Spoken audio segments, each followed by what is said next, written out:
Hello, my name is Russell Swanson, and this is a brief recap of my lecture on Kantian ethics. In my last lecture, I developed for you some of the ideas that come out of Kant's work from 1785 called The Foundations of the Metaphysics of Morals. I explained how, in many ways, Kant's ethical theories that come out of that work are a reaction to the work of David Hume, the Scottish philosopher, from around, let's say, the middle of the 18th century. Hume had argued that ethics is grounded in human feelings, and even though he managed to avoid relativism, his conclusion that if we got our facts straight using our minds, and if we used the right subset of our feelings, namely our disinterested sentiments, that we might generate a kind of a general moral agreement. That was not good enough for Kant. Kant was a very bold thinker who had an intuition that there is a truth to be had, a clarity and a truth to be had about morality that could not be discovered if we base morality in subjectivism and feelings. So Kant, in his work, Foundations of the Metaphysics of Morals, suggests that the groundwork, the basis for the reality of morality is rationality, or perhaps objectivity, or what he called reason, pure reason. And I said that the beginning of that work, begins with an exploration of goodness and a search for something that's good without any qualification. He ends up saying that a good will, what we might think of as sort of good intentions, are good without qualification, and that yet this is not the most important, greatest, or preeminent good in the moral universe. That is the conception of law itself, i.e., our ability to generate rules that govern our own behavior, no matter what our particular feelings are in a case. And what he's done here in the start of the work is focused us on motivation, which is central to his ethical thinking. That is, the right motivation when we act from duty is what gives actions their moral worth. Otherwise, they might be the right action, morally speaking, but they're not actually morally worthy actions, to use Kant's language. And then the conception of law itself as the greatest good, as this ability to give rise to self-governing principles, focuses us on the idea that a moral life is a life of a principled life, a life in which we adhere to certain structures despite what we want and what subjective or personal inclinations we may have. And from there, I tried to, talk to you a little bit about how, Kant rejects the Humean claim that we are always motivated by our subjective emotions, or what Kant calls our personal inclinations. Kant claims that we can be motivated by something very different, and I like to think of it as sort of an objective perspective generated by our cognitive reasoning abilities that allows us to sort of think our way beyond our sentiments or our feelings. I developed a number of examples for this, but ultimately what I wanted to do with that is to generate, as Kant did, two kinds of commands or imperatives. These are shoulds or oughts that act on us for very different reasons. There's certain kinds of oughts or should claims, imperatives or commands, that are hypothetical in the sense that they only command us because we have certain relevant feelings. If you have a desire for the ice cream, then you should take it out of the freezer and eat it. And again, the force of the should there, you should take it out of the freezer and eat it.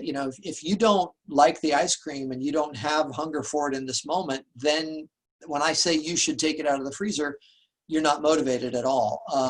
The force of the should comes from the presence of the relevant personal inclinations or feelings or desires.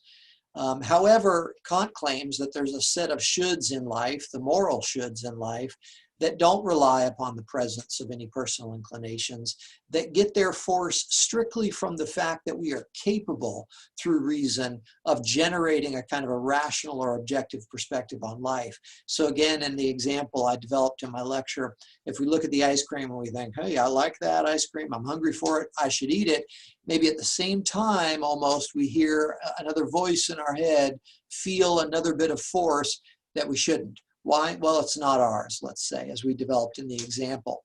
Now, again, it doesn't really matter what we end up doing to make the point that Kant wants to make. Some of us eat the ice cream sometimes and we make up reasons why we did it and try to justify it.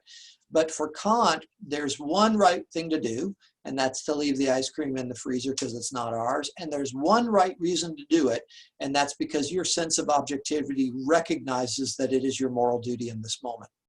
And so obviously for Kant, it's really crucial to develop and cultivate this capacity, what he would call a natural capacity amongst persons, rational beings, for this objective perspective. And so he strives to give us several different ways to think about a kind of a purely objective perspective as we think through our moral dilemmas in life. It's easy to be objective about mathematics and logic and maybe certain facts and other sort of neutral matters, but when it comes to the moral dilemmas in life that we confront, that will then contribute to what we think about ourselves as good or bad people, sometimes it's harder to bring such an objective perspective to it. And so Kant, most famously in his universal law formulation of what he calls the categorical imperative, the sort of supreme command of morality that is designed to capture the objective essence of a moral perspective. He says that you should act only on those maxims which you could rationally will at the same time that they become universal laws, and sometimes adds universal laws of nature.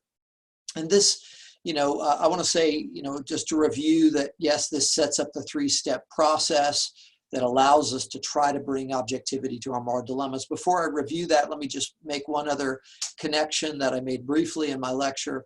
If you see a connection here between the work that Kant is doing and something that we might call the golden rule, you're not mistaken, you're not wrong. Except that the golden rule, is just sort of a rule that maybe we teach young people when they're growing up, and so its justification is somehow cultural or familial. This is what somebody told me I should do, and as a justification, that's not, I guess, sufficient in a way if we're trying to dig deeply into how do we justify the moral claims we make about the world. And so Kant's work here is going to be to sort of press deeper into what's behind the spirit of the golden rule and what justifies this idea. I would also add that I think at times, depending on the phrasing, the golden rule is just not very carefully worded. It's cleverly said, and it's very memorable for that reason, that we should treat others the way we want to be treated. And there's a beautiful sort of simplicity to that. And again, I'm not disagreeing with the spirit behind this.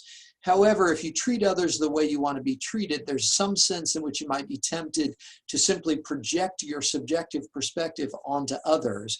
And that's not maybe quite the same thing, if we're charitable to Kant, as trying to take a purely objective perspective.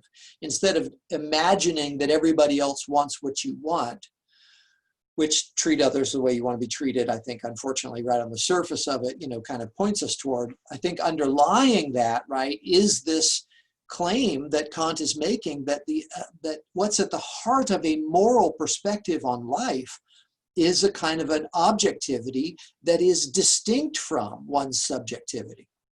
So, he wants to give us this three-step process so that we can bring an almost logical type of objectivity and rationality to our moral dilemmas. And so, act only on those maxims which you could rationally will become universal laws.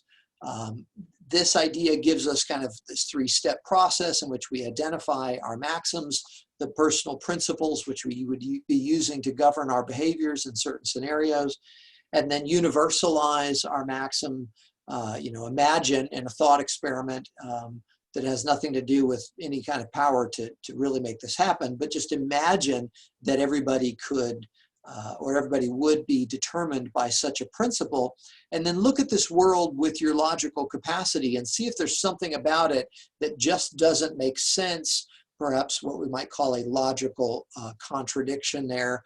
I developed a couple of examples. for you on that, the most famous one being the promise-breaking example where, by universalizing a maxim of making promises that you won't keep whenever it suits your needs, if you look at the world that would result from the universalization of that maxim, what you would find, right, is a world that doesn't make sense, because you're willing a world of certain kinds of promises in a world where there won't be trust because everybody makes these false promises, and yet promises only exist in a world where there's enough trust.